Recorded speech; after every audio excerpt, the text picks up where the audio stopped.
पूर्णमासी, अमावस्या तथा संक्रांति के व्रत की कथा को समझ लेते हैं। हिंदुओं में पूर्णमासी तथा अमावस्या के अतिरिक्त संक्रांति का भी विशेष महत्व स्वीकार किया गया है। इसी कारण से संक्रांति को भी एक पर्व माना जाता है। यह तीनों ही व्रत चंद्र और सूर्य की गतियों के कारण प्रतिफलित हुए हैं। अमावस्या चंद्रमा की वह स्थिति है जिसमें चंद्रमा का बिल्कुल ही लोप हो जाता है, चंद्रमा विलुप्त हो जाता है। पूर्णमासी वह स्थिति है जब चंद्र बिल्कुल पूर्ण हो जाता है। सूर्य की गति के कारण ही संक्रांति का महत्व स्वीकार किया गया है। विशेष रूप से कर्क और मकर संक्रांति की तिथि को पर्व कहा जाता है।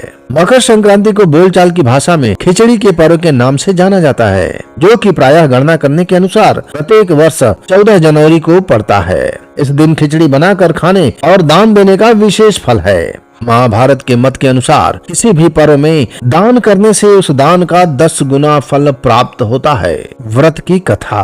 पूर्णमासी, अमावस्या और संक्रांति ये तीनों बहनें थीं। पूर्णमासी और संक्रांति तो धनशालिनी थी, परंतु अमावस्या अत्यंत निर्धन थी। अपने बेटे और बहुओं को कहा, चलो कुछ दिन तक पूर्णमासी बहन के घर रह आए। इससे 2 लाभ होगा। एक तो बहन से मिलना हो जाएगा और दूसरे कुछ दिन गरीबी के दिन निकल जाएंगे। अमावस्या अपने परिवार के साथ पूर्णमासी के घर चल पड़ी। पूर्णमासी ने जब अपनी बहन अमावस्या को अपने घर आते हुए देखा तो अपने बहू से कहा, तुम्हारी मौसी अपने परिवार सहित मेरे यहाँ आ रही है। मैं पड़ोस में ही जा रही हूँ, परंतु उनके आने पर तुम यह कह देना कि मैं कहीं बाहर चली गई हूँ। उनके लिए तुम मटर की दाल और ज्वार की रोटी बना लेना। पूर्णमासी अपनी बहू को ऐसा समझाकर चली गई। तब तक अमावस्या अपने परिवार के साथ घर पर आधम की। पूर्णमासी की बहुओं ने अपनी मौसी का कोई सत्कार न किया। अमावस्या ने पूछा, बहू पूर्णमासी बहन कहाँ है? उत्तर में बहुओं ने कहा, हम लोगों को कुछ बताकर नहीं गई हैं। बहुओं की बात सुनकर अमावस्या वापस जाने लगी तो बहुओं ने कहा, मौसी आप ही कर जाना। अमावस्या ने कहा, नहीं बहू, अब मैं संक्रांति बहन के घर पहुंचकर ही खाना पीना करूंगी। ऐसा कहकर अमावस्या अपने परिवार के सहित थोड़ी देर में ही संक्रांति बहन के घर जा पहुंची। संक्रांति अपनी बहन अमावस्या को देखकर बड़ी खुश हुई। उसने अमावस्या का सत्कार किया और घर ले जाकर पूछा, कहो बहन आज कैसे आना हुआ? अमावस्या ने उत्तर दिया, हम लोग पूर्णमासी बहन के यहाँ गए थे, जहाँ हम लोगों को अपमानित होना पड़ा। चलते समय मन में आया कि तुमसे मिलते चलें। संक्रांति ने उन लोगों को प्रेम पूर्वक रखा। वहां पर अमावस्या लगभग 2 मास तक रह गई। घर लौटते समय रास्ते में माता लक्ष्मी से भेंट हो गई और कुछ दूर तक लक्ष्मी जी ने अमावस्या के साथ चलने का निर्णय किया और उसके बाद वह घर चली आई।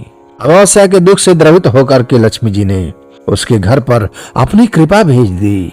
जब अमावस्या अपने घर पहुंची तो उसने देखा कि उसका घर धान्य से परिपूर्ण हो गया है। अब उसके दिन आराम से बीतने लगे। कुछ ही दिनों के बाद अमावस्या ने सोचा कि पिछली बार पूर्णमासी बहन से भेंट नहीं हुई थी, शायद इस बार जाने से मुलाकात हो जाए। ऐसा सोचकर अमावस्या अकेले ही पूर्णमासी के घर की ओर चल पड़ी। पूर्णमासी ने अमावस्या को आते देख लिया। पूर्णमासी ने उसका स्वागत किया। अमावस्या के सत्कार में प्रेम का अत्यधिक प्रदर्शन किया। भोजन के समय बैठने के लिए पूर्णमासी ने रत्न जड़ित स्वर्ण की चौकी अमावस्या को दे दी।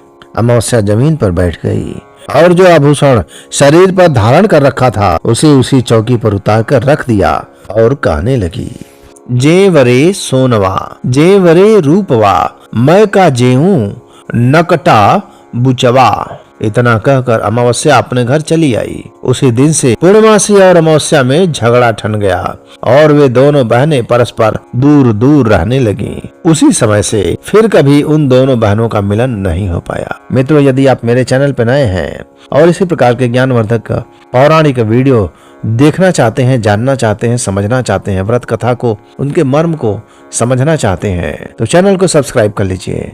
बेल नोटिफिकेशन को ऑल पे क्लिक कर लीजिए। किसी भी प्रकार की कोई त्रुटि हो तो आप क्षमा करें।